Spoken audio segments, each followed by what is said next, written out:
This is a butterfly iris.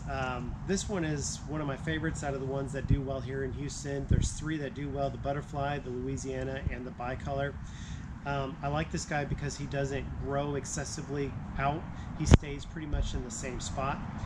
He is sensitive to water. If you water him too much, he will tend to wilt and die back. For the most part, it is evergreen, except for when we get a hard winter, it will die back, but it'll come back every time.